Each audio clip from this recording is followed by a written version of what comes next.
To Web4's Digital Marketing Quarterly. I'll just wait a few moments as we have the audience pour in, and we'll get started shortly here. Well, I'm delighted to be here.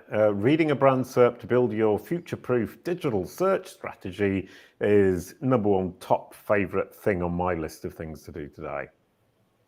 Absolutely. And we'll be talking more about you are the person to definitely share that information, because Brand SERPs, entity SEO, knowledge graphs, that is your thing. So definitely appreciate you joining the show, Jason. And we have a few people piling in.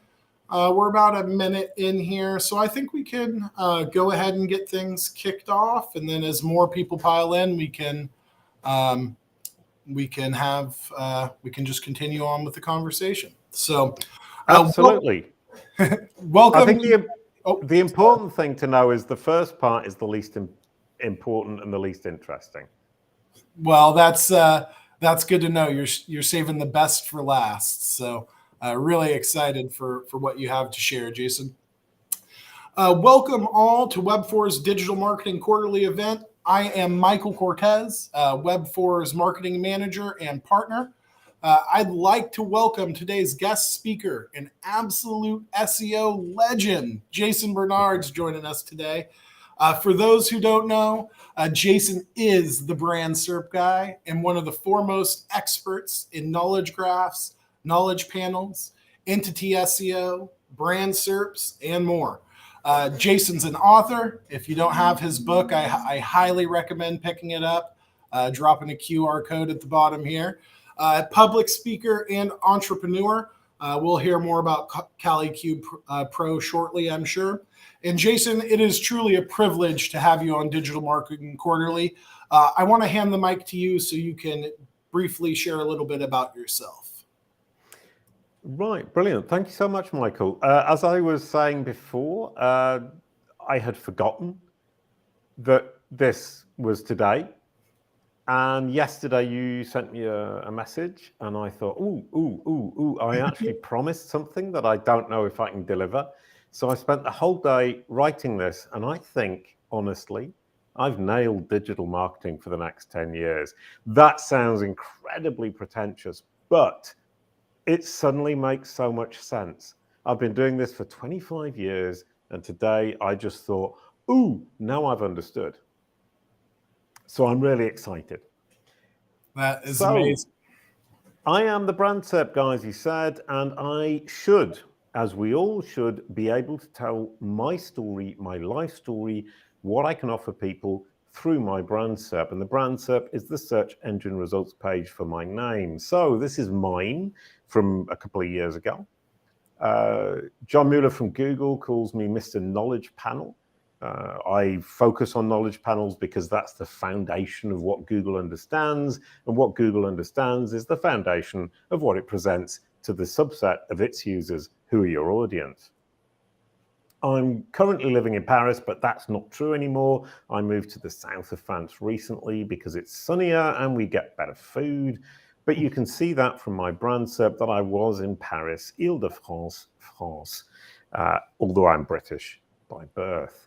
I was a voice actor, a cartoon blue dog, Bouwa, the blue dog, alongside my ex-wife, Veronique, the yellow koala. And you can see here a video, some songs, and IMDb. Part of my Brand SERP, part of my Google business card, part of my life story that I can present to my audience through Google.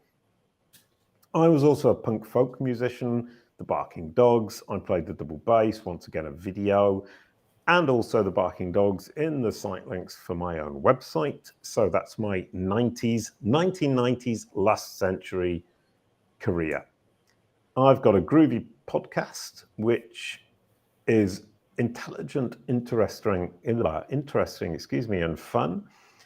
And I think it's really delightful to point out that I listen to my own podcast, not because it's me, but because the guests we have share so much super delightful, insightful information.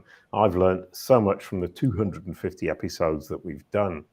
I'm an author, as you said, The Fundamentals of Brand SERPs for Business is my book. I write for Search Engine Journal, Search Engine Land, and multiple other media outlets. But most importantly today, I think I'm the CEO and founder of Kalicube, which is a SaaS platform, courses, and a done-for-you service for the Kalicube process that we're going to see in a moment. Even Google understands that I'm the Brand SERP guy. And I think that's key, is that I get to choose what Google understands and displays and presents to my audience about me. And that is what the Kalicube process is all about. Michael, over to you.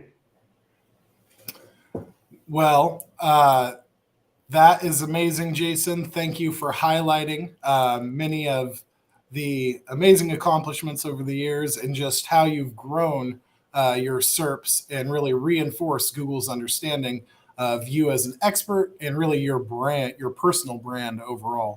And I think that's an important note for all brands, business owners, SEOs, in that you have the ability to really control what's on your search engine results. And really that is, as we were talking about a bit before the show, that's so critical towards moving into this next phase of search in this answer engine search or AI search, right? Really reinforcing the entities and their understanding of your connections with Google and other search engines. So they clearly understand and can disambiguate you from other entities. Yeah, that's hugely well said. And I think that's the foundation of the entire thing. Is I've been working on this for 12 years, and I initially started because Google initially said Jason Barnard is a cartoon blue dog, and I wanted to make sure that it said to my audience today what my audience today needs to hear or wants to see, which is Jason Barnard is a digital marketing expert. And I spent the last 12 years developing the Kalicube process. So today we're going to work through the reasoning and the techniques behind it and go through a case study. So the plan is there are 3 points of view on your brand SERP. Your audience. What does your audience see when they Google your brand name? Google. What does Google think about you? Because what Google thinks about you is what it will show on your brand SERP. It's Google's reflection of the world's opinion of you. And then you need to be incredibly interested and focused on your brand SERP, because the brand SERP is not only the key to your audience and to Google, but also to your own digital marketing strategy, which is what we're looking at today. So I would argue that your brand SERP should be the starting point, the driver, and a major focus KPI for your digital search strategy. Why have I put search in brackets? Because it actually affects every aspect of your digital strategy. So it's not just search. We're using search and we're using Google to understand what it is we need to do, how we need to prioritize our work within our own digital strategy. And that's where we come to the final point, is that you're going to future-proof your digital strategy. When I talk about search engines, that's what we knew from before. 10 blue links, then universal search. But now we're looking at answer engines. Answer engines, what is that? That's ChatGPT on Bing. And that's now search generative experience on Google. They aim to answer the question right at the top so people don't even use the search aspect. And then assistive engines, that's for the future. We don't know where that's going, but definitely already we can see that when you ask Google Home, who is Kalicube? Who is Jason Barnard? It answers correctly, because our strategy, the Kalicube process, has already made its place, made its point, and ensured that these machines understand who we are, what we do, which audience we serve, and how we want to be representative. And generative AI is hugely important. Once again, we don't know where it's going, but it's learning from knowledge graphs, it's learning from large language models, and being able to educate, and I say educate, these machines is our responsibility and something that we have to do in order to face the future. And that's the CaliCube process. How does that sound, Michael? Sounds amazing. I'm excited to dig in more.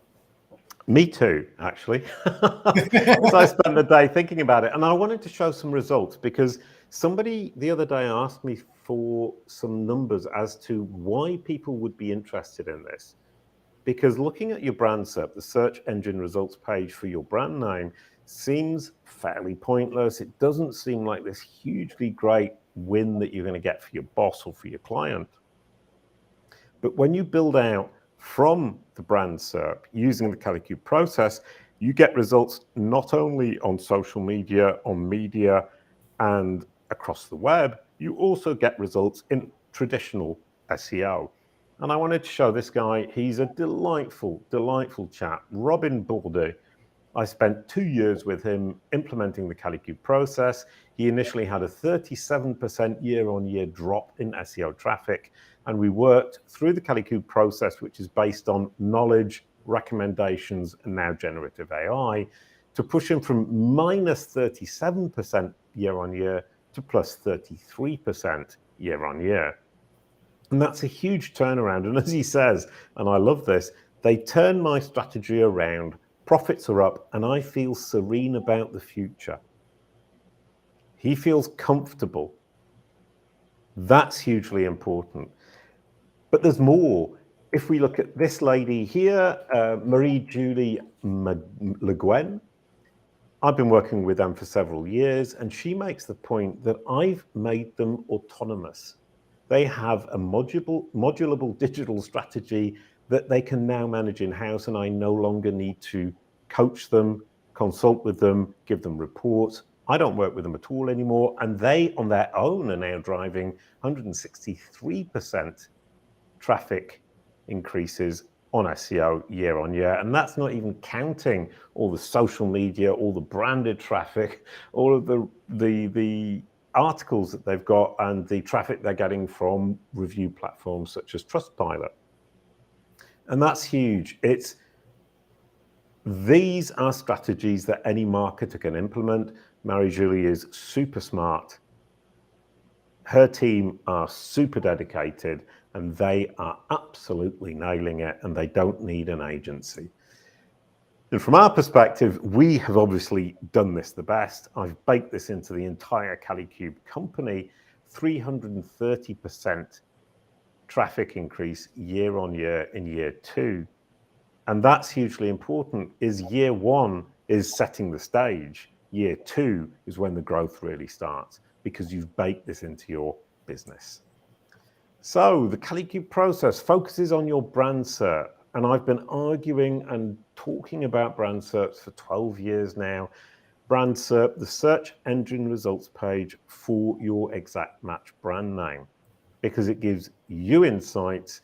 Your audience will Google your name before they do business with you. And it's also a reflection of how good or bad your digital strategy is. So to be really, really, really clear here, it's the exact match brand search. So in my case, it will be Jason Barnard, or it would be CaliCube.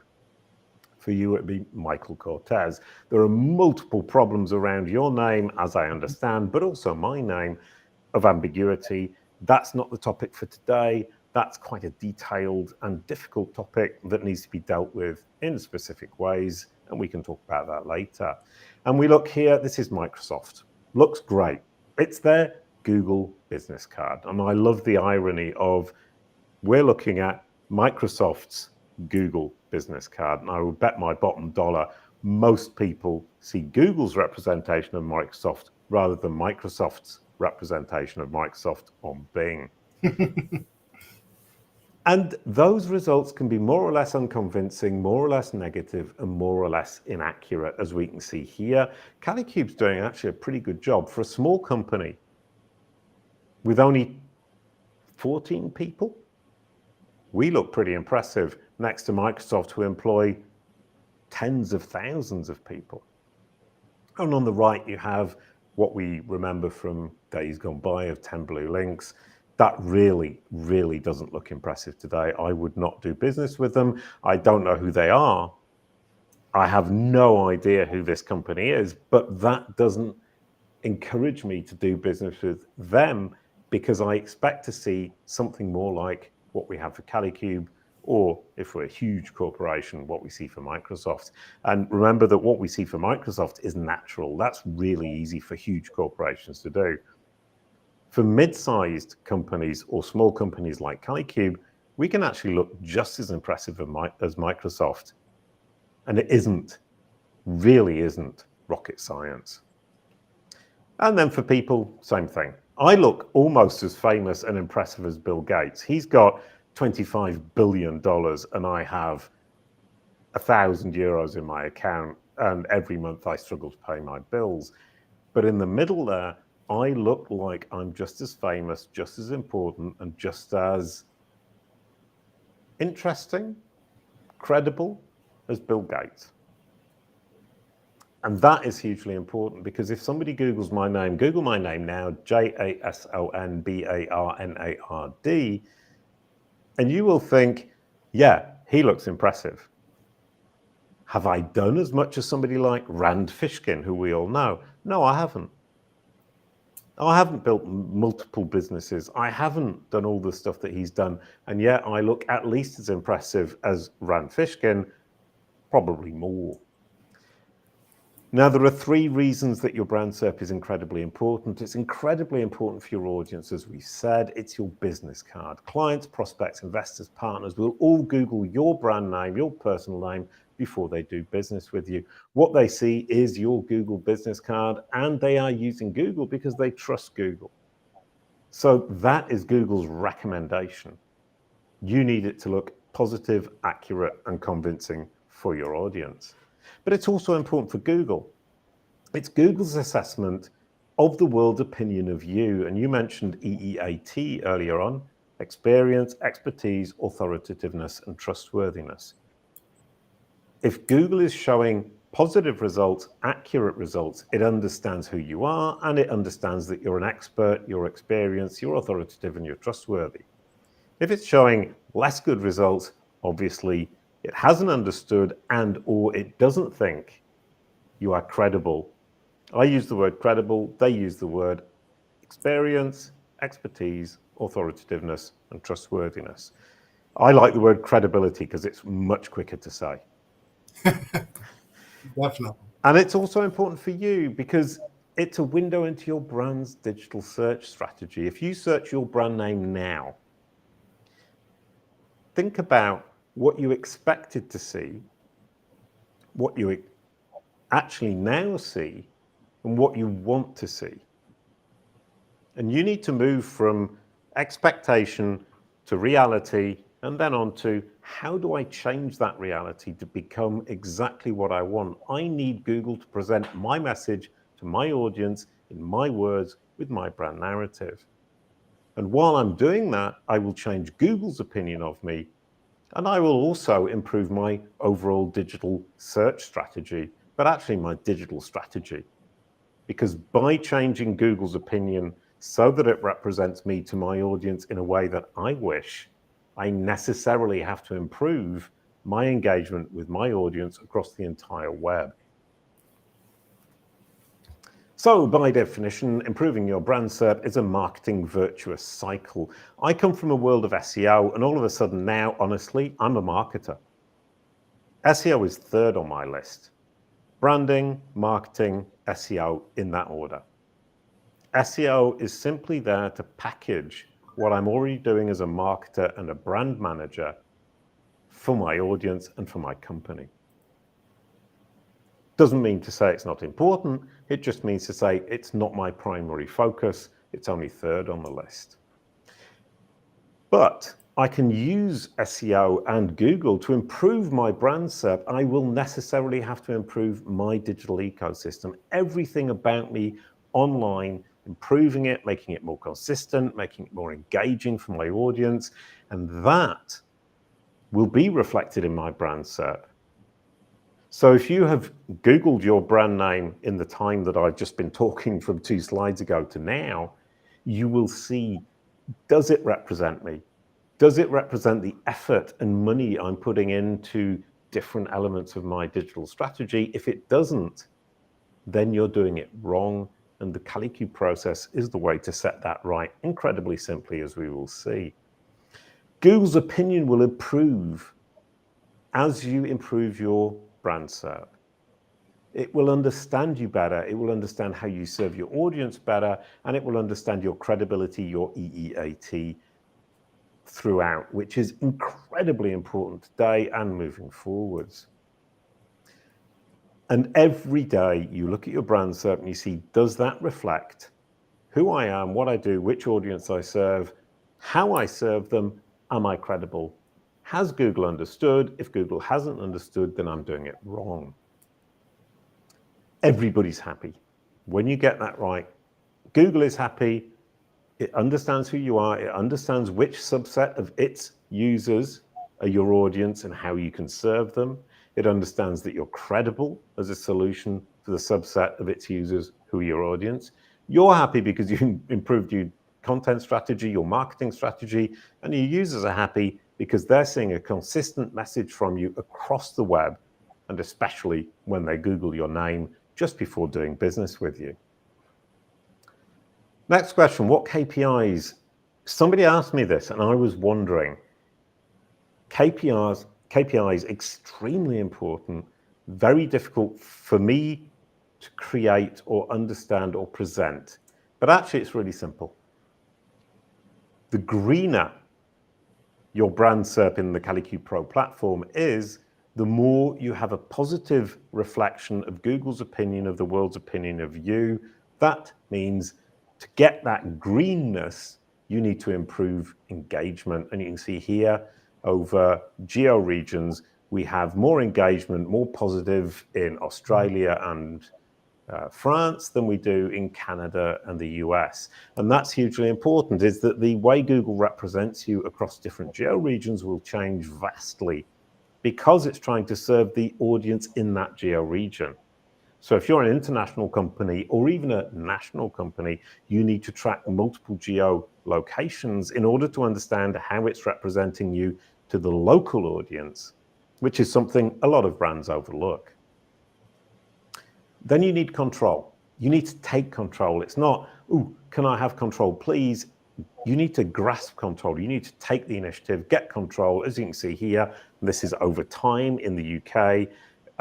Calicube went from less control, a B on our control score, up to A, where we have almost total control. So control will drive quality. Engagement will drive quality.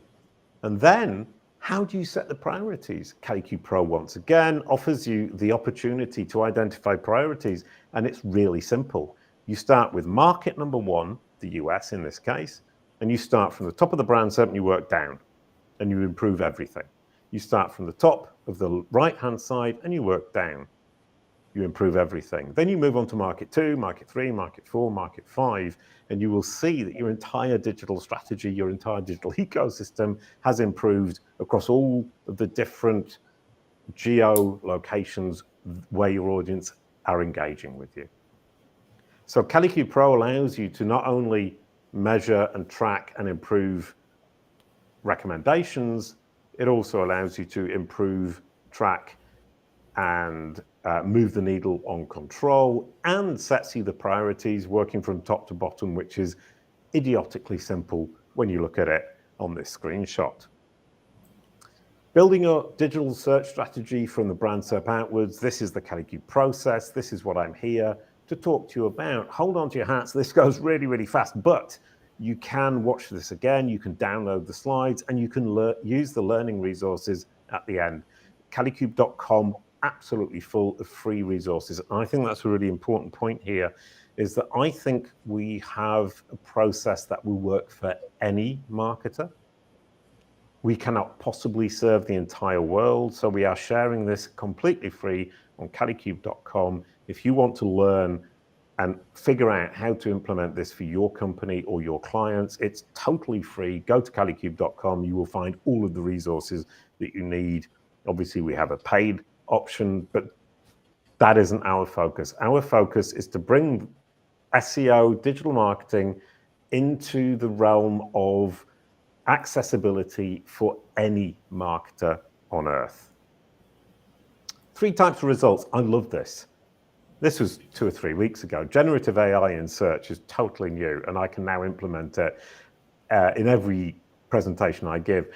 The right-hand side of Google's traditional search results is its knowledge. The left-hand side is its recommendations. And now right at the top, they put the generative AI, the search generative experience.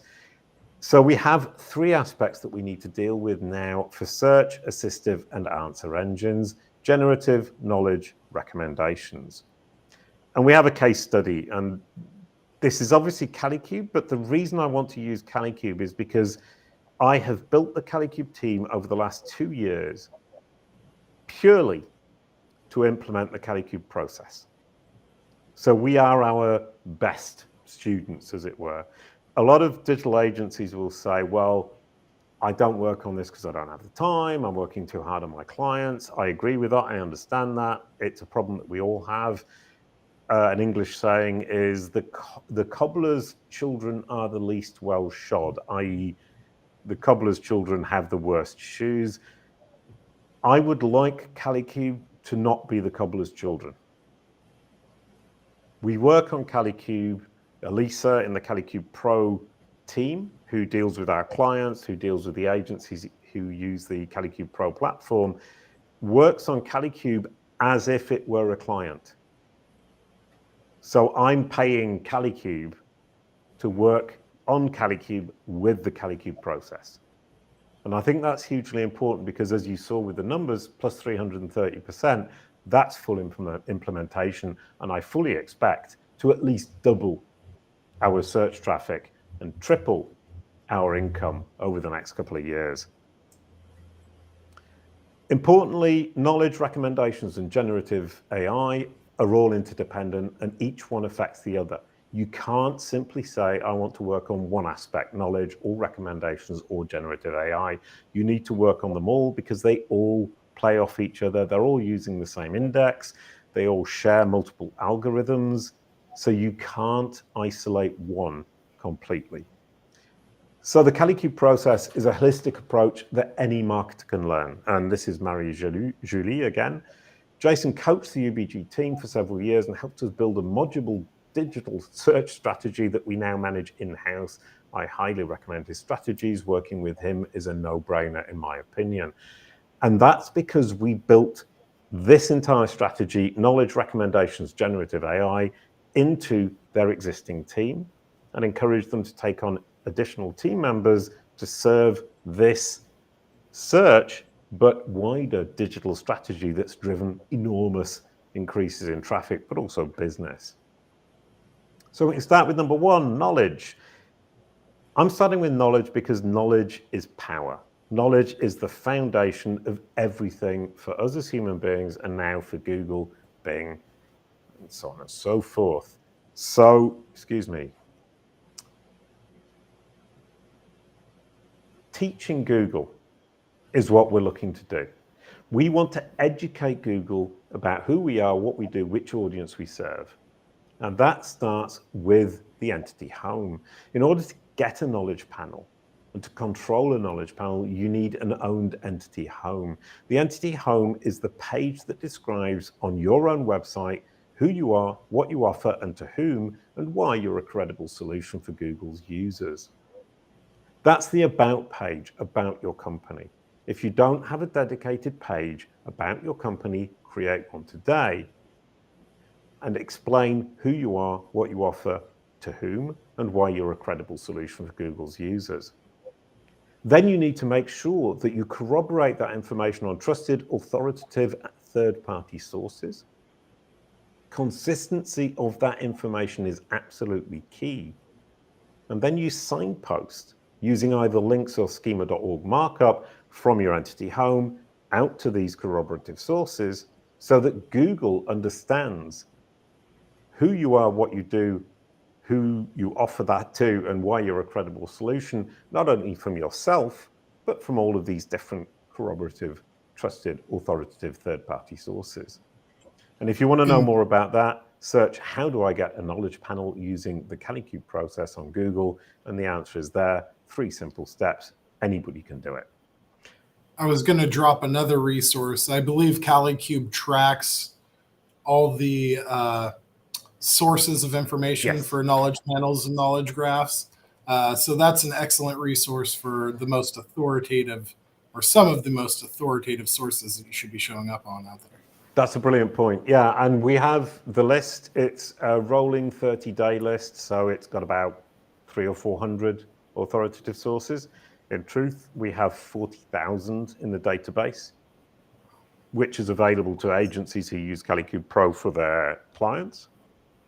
And it's important also to note that authoritative sources are not generalized. So we all think about Wikipedia, but jasonbarnard.com is authoritative for myself, for the Barking Dogs, the group I talked about earlier on, the punk folk group, and also the Buwan Kuala cartoon.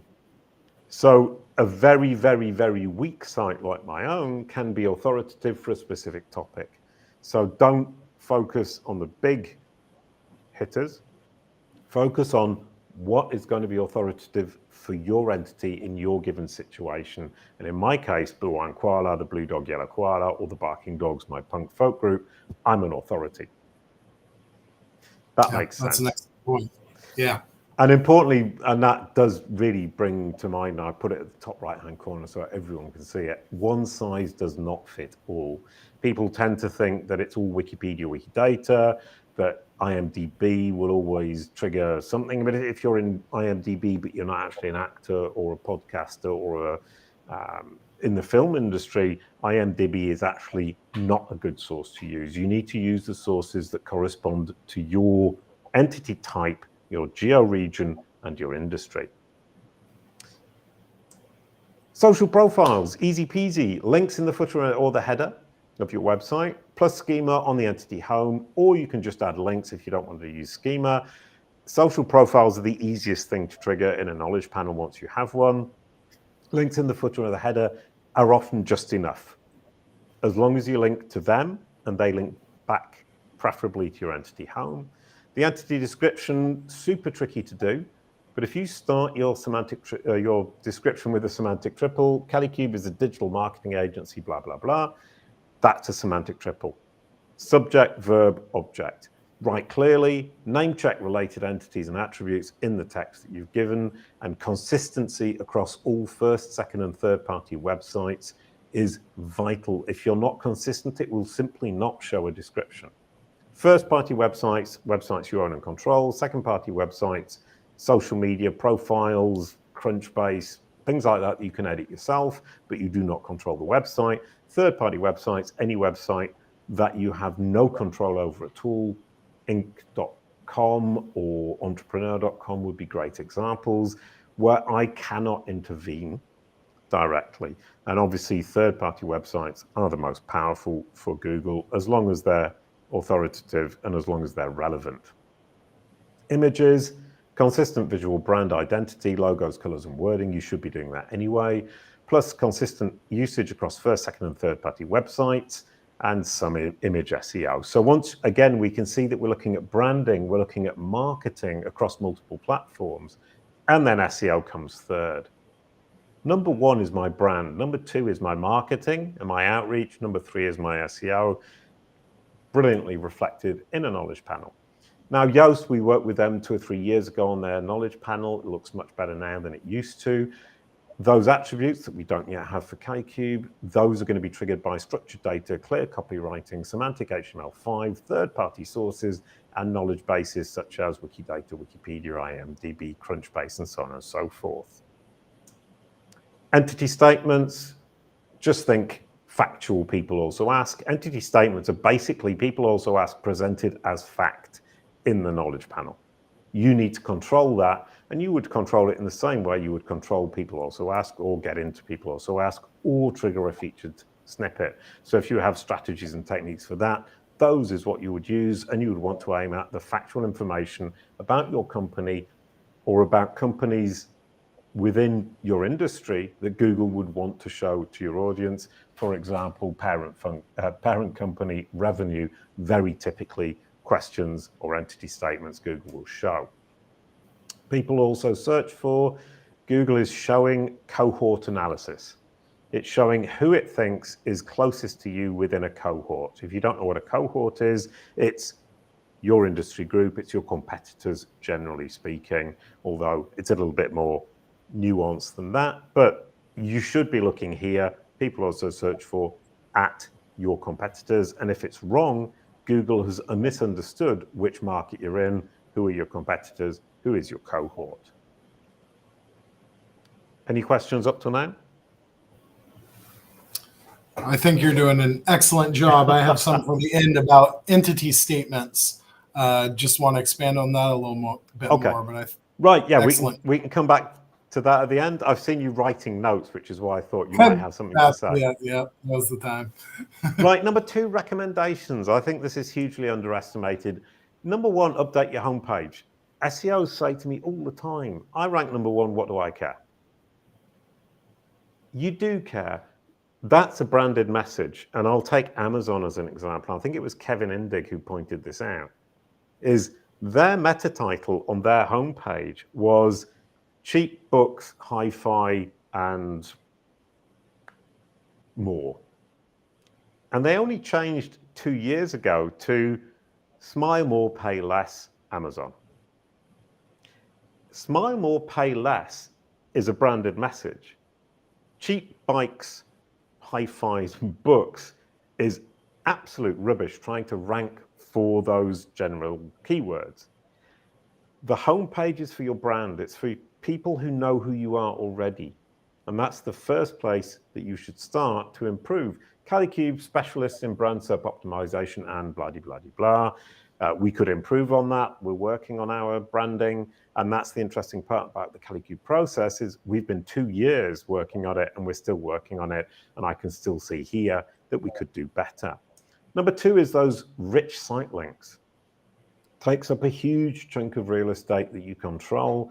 Google will typically show about, teams, login, contact us. And these pages are typically pages that don't have great meta titles and descriptions because they're not SEO focused. And worse, they don't have content. Write a small paragraph about what you can do, what people can do with this page, why they should use it, why they might want to engage with you through this page. Log in and make your brand SERP better. Log in and start the Kalicube process with us. That would immediately be better than just password, an email, log in. You're speaking to your audience right there on the brand SERP. So that would be number 2 on my list. Number 3, pick a social channel. Twitter gets those lovely Twitter boxes. I'm not sure that's going to last with Elon Musk now in charge.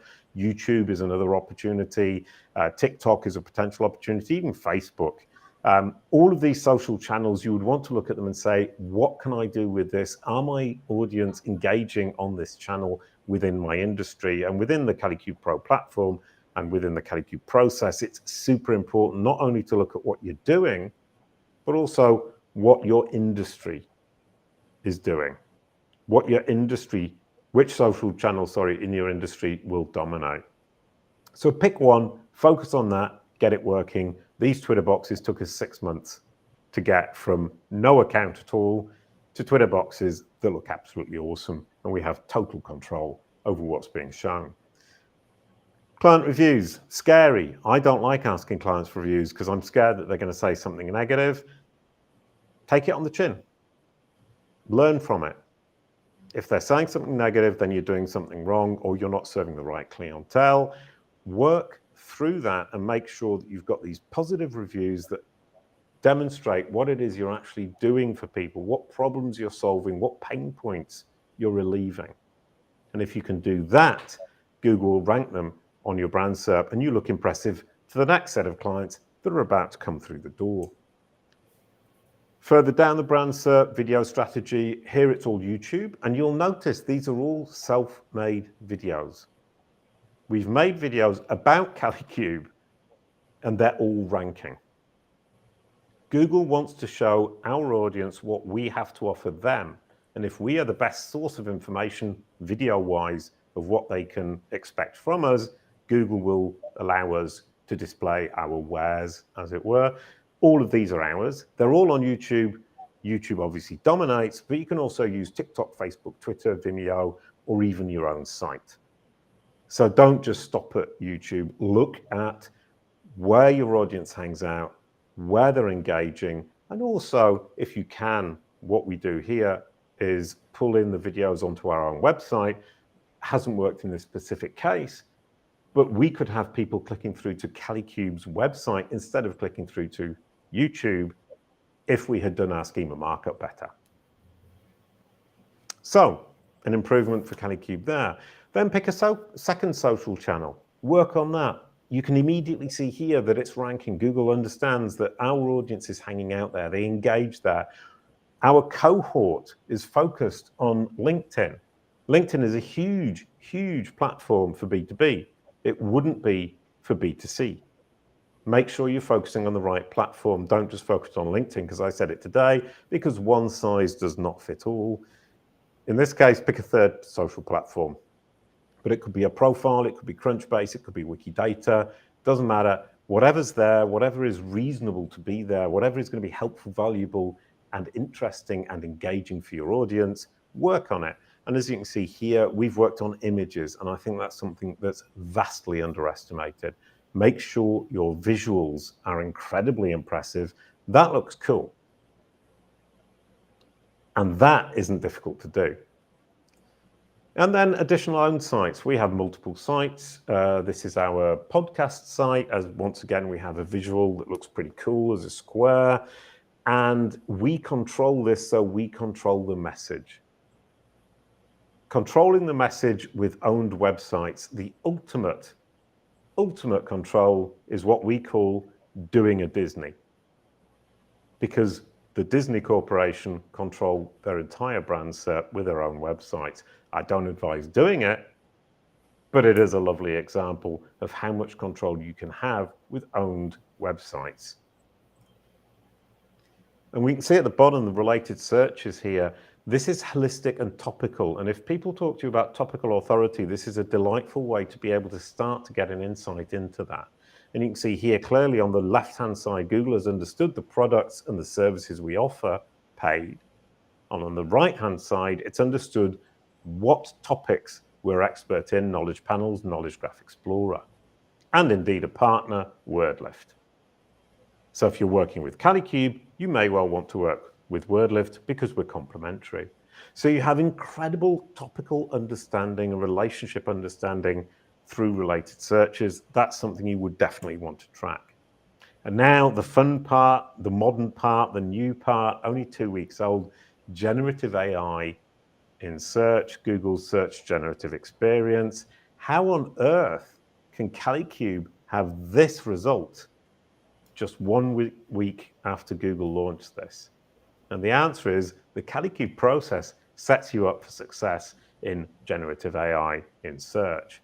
You can see here the brand voice represented in the description. That's all to do with consistency, writing a great description, making sure it's consistent across the web, making sure the entity home is recognized by Google, which feeds back to the knowledge panel that we were talking about earlier on.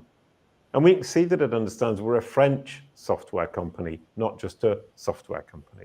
And we use AI to help digital agencies. What we've got there in that top line is exactly what we do and who we do it for and what we then do, because we help them to manage digital ecosystems for their client.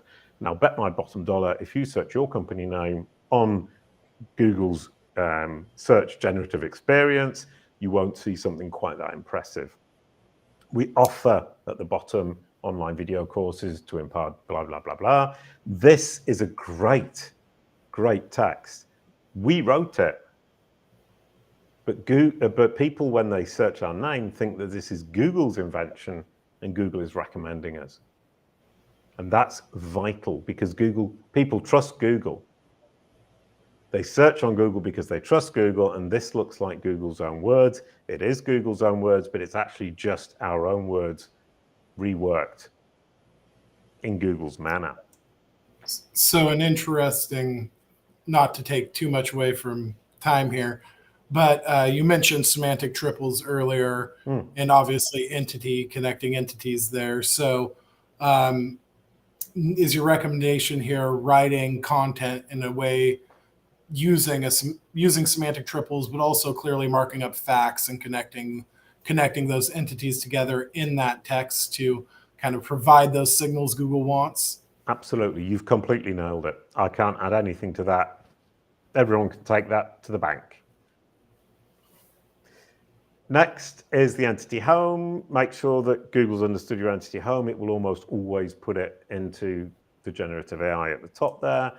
Client recommendations, Google's super keen on that. It wants to push the recommendations from clients. Obviously, if you've got negative reviews, it's going to put negative reviews there. You want to identify the dominant review platforms within your cohort and prioritize those. You will also often get reviews from journalists. Social profile, Google will tend to want to put a social profile there because it wants to give you the opportunity to engage with the company. So identify the dominant social channel in your cohort once again and prioritize that. And this is the lovely part, questions that bring the prospect down the funnel. Fabrice Canel from Bing, who's the principal project manager at Bing for Bing Bot, and now I think even more than that, was mentioning or was talking to me about the idea that Bing Chat and generative AI on Google, the same thing. The aim is to bring the user down the funnel. So you need to provide the answers to common questions through an FAQ, clear service pages, and a well-structured website so that the machine can understand how you want to bring your users, your audience, down the funnel. And they will simply repeat your own funnel if your funnel is clear enough. That is key, and it's hugely simple to do, but it takes a lot of time, takes a lot of resources, and you need to do it in a strategic manner. So we finished. So the reminder now is that the CaliQ process is your universal future-proof strategy. You need to build your digital strategy, let's say digital search strategy, but it's actually your entire digital strategy from the brand SERP outwards. Start with what your users see when they Google your brand name and work out from there using that as your prioritization list and as your KPI. You want to communicate with Google. You want to communicate knowledge. You want to improve the recommendations that it's giving your audience about what's helpful, engaging, and useful to them. And you want to feed the generative AI to make sure that in all of these different aspects, Google and Bing will always represent you to your audience in the way that you intended.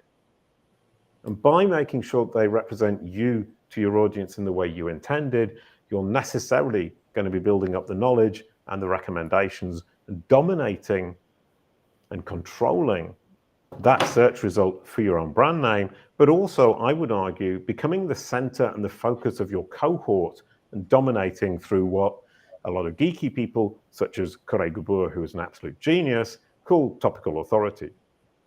Topical authority is being the center and the reference of your cohort. So I would argue you need to work on both topical authority, but also becoming the center, the focal point, the absolutely perfect representation of your cohort for Google and for Bing. So the CaliQ process, in my opinion, is the future of digital search. And that was my afternoon, was thinking, wow, I've just understood after 25 years. Here are some resources. There are case studies and FAQs on calicube.com for everybody. If you're more adventurous, join our Brand SERP support group where we talk about knowledge panels, brand SERPs, the CaliQ process, generative AI, Google Brand SERP support group or CaliQ Brand SERP support group, and you'll find it. And then if you're an agency, we have the SaaS platform where we help you, or the platform helps you to optimize brands across search with CaliQ Pro. If you're interested in working with us as to help you with your CaliQ process, please do just contact us. We do work directly with clients, although that's very limited. We have a limit of 20 clients at a time. And that was it. Thank you very much. Whew, Jason. Oh man, that was amazing. And we covered a lot.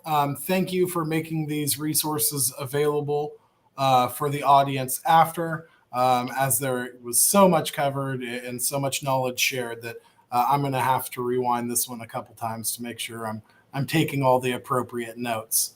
Right. And that was the point. I said, I mean, it's going to go pretty fast. And this is 25 years of learning from me packaged into 45 minutes. You can watch this again. You can look at the slides. You can look at calicube.com. As I said, we share everything. I share everything I think of and learn and figure out. It's all free. Everybody should be doing this. And I believe that if we learn to better help Google understand who we are, what we do, which audience we serve, that we're credible, and that we create content that's deliverable for Google, that Google can make use of, Google will reward us. And Fabrice Canal says, help us, we will reward you. Explicitly. So we're looking at a situation where this approach can help you all, and it's free. And I would love it if everyone was using this and it was making their lives a slight, tiny bit better. Amazing. Thank you again for everything you're doing for the SEO community. We are now going to open it up for some quick Q&A. We have a few more minutes, and I don't want to eat up all the time with my questions, but please drop them in the chat if you have any. But since we were talking about brand SERP and credibility, I just want to get your opinion on how you see brand SERPs and credibility impacting or, somewhat connecting with topical authority. Do you see any connection between the two? Yeah, I do. Topical authority depends on Google understanding who you are. If it doesn't understand who you are, it can't understand what you're an expert in. So once it's understood who you are, then you can build out what I'm an expert in. Yes. And once you're an expert, you're not necessarily a credible solution. So you need credibility on top of that. So I would say, build your brand understanding, build your authority within your topic, and make sure along the way or at the end of the day that you can demonstrate, and I mean demonstrate to Google that you are a credible solution, that you are the best in market, the best credible solution in market, and you're going to win the game. Topical authority without understanding and credibility isn't going to work. Absolutely. No, that's a great point, and why your brand should really be the core of your digital strategy. 100%. Right? Brilliantly said. Yeah, and we got a great question from DJ Genius 3. Can you share any tips and tricks or insights to get your knowledge panel to be displayed instead of someone who shares the same brand name or person name? We were actually talking about this prior to the event because Michael Cortez is a very competitive name to get a knowledge panel for. So, do you have any thoughts, Jason, on how to improve that? Well, at Calicube, we like to work in threes. So there are always three solutions, three options. As we can see here on the screen, we've got three options. As we can see here, it's three different representations of your brand on the Brand SERP. So everything in threes is key. So here we have three choices. Number one, Jason Barnard. There are 300 Jason Barnards in the world. I get my knowledge panel to trigger around the world because I have created such confidence in Google's brain that it will simply show it because it's confident. I'm competing against a hockey player, I'm competing against a university professor, a football player, a podcaster in the UK, and yet Google only shows me because it's so very confident. That's hugely difficult to pull off, and it requires years and years and years and years of work. And I'm sorry to every other Jason Barnard in the world. It's all an experiment for me, and I really hope I haven't ruined anyone else's career. Second point is geospecificity. Jason Barnard, the podcaster in the UK, could get his knowledge panel to show above mine because I live in France, he lives in the UK. He is therefore more relevant in the UK. So geo-relevancy is always huge, specifically and particularly for people's names. Personalization of search a little bit. Yeah, I mean, it's saying Jason Barnard in Canada, ice hockey player. Jason Barnard in San Francisco, university professor. Jason Barnard in the UK, podcaster. Jason Barnard in France, me. But I'm dominating with confidence. So you need to look at geo-regions. So if you're struggling, start with your town and build out to your county, then build out to your country. But there comes a point where notability is always going to stop you. If you're not famous, you're not going to beat Robert Smith, the singer from what was the name of the group? Oh, I wish I could help. The Cure from my youth. Okay. Robert Smith, Awesome. Bob Smith dominates worldwide. If your name is Bob Smith, you're in trouble. And that brings me to the third solution, which is to add a middle initial or a middle name.